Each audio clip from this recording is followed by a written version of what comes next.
ఆ రోజు నేను దాన్ని మీట్ చేసి ఉండకూడదు. నేను చేయాల్సిన పాపాల్ని నేనే నా చేతుల్లారా తీసుకున్నాను. ఆ దినాన్ని నేను ఎప్పుడు మర్చిపోను. ఇది బిజినెస్ ఆదవన్. నిన్ను ఫ్లాట్స్లోనూ ప్లాట్ఫామ్స్లోకి వెళ్ళి కిడ్నాప్ చేసుకొని రమ్మని చెప్పటం లేదు. నీ ఆశ్రమంలో ఉన్న పిల్లలే పాపం అనాథలు. వాళ్ళ తల్లిదండ్రులే పట్టించుకోలేదు. రోడ్డున పారేసి వెళ్ళిపోయారు. నువ్వెందుకు ఎంతో ఆలోచిస్తున్నావు? బాగా ఆలోచించుకో ఆదవన్. ఇప్పుడు ఇదే ట్రెండింగ్, వరల్డ్ వైడ్ బిజినెస్. ఈ ప్రపంచంలో ఉన్న మల్టీ మిలియనియర్ సెలబ్రిటీస్ వాళ్ళ యవ్వనాన్ని కాపాడుకోవటానికి యూజ్ చేసే ఒక ఫ్లూయిడ్. జస్ట్ ఫ్యూ డ్రాప్స్ చాలు. ఎన్ని కోట్లో తెలుసా? డాలర్స్లలో కోట్లలో డబ్బులు పెట్టుకున్న వాళ్ళు, ఆ డబ్బుతో వాళ్ళు కొనలేని ఒకే ఒక్క విషయం యవ్వనం మాత్రమే. ఇదే మన బిజినెస్. దాన్ని మనమిద్దాం. బాడీలో ఉన్న ఆర్గన్స్ని తీసి అమ్మటం అంతా చాలా ఓల్డ్ నాన్న. ఆ పని చేయడానికి మనం మటన్ షాప్లో పనిచేస్తున్నావా ఏంటి? Understand that Aadhavan. ఒక వయసు కన్నా తక్కువ ఉన్న వాళ్ళ దగ్గర మాత్రమే అది దొరుకుతుంది. అందుకే నేను నిన్ను చూస్ చేశాను. నేను చెప్పింది మాత్రం చేయి, మిగతాదంతా గాడ్విన్ చూసుకుంటాడు.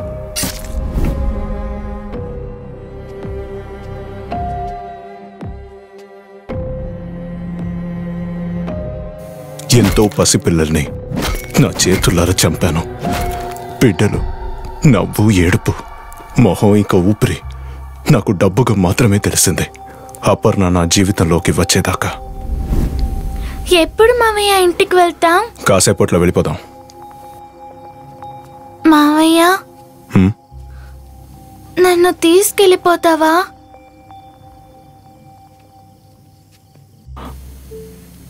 వెళ్ళిపోతాం బంగారం. ఎందుకంటే ఏడుస్తున్నావు?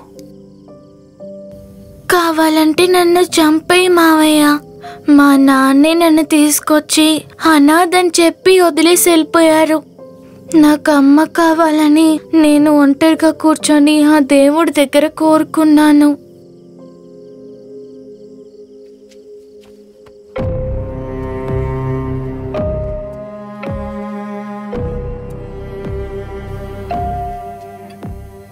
నీకు డబ్బులు కావాలా మావయ్య?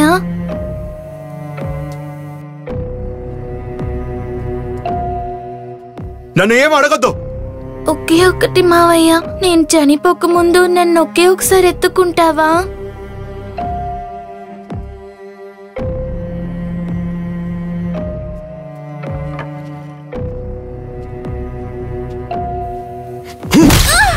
మంచివాడా? నేనా? నేను మంచివాడిని కాదు.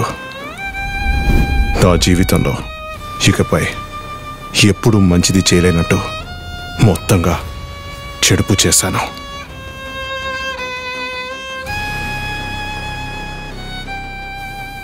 అపర్ణ నా లోపల ఉన్న అపరాధాన్ని ఫీల్ చేసేలా చేసింది.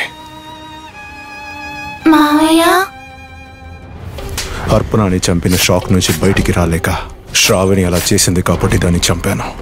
తర్వాతనే నిర్ణయం తీసుకున్నాను, ఈ విషయంలో సంబంధం ఉన్న ఎవరిని వదిలిపెట్టకూడదని.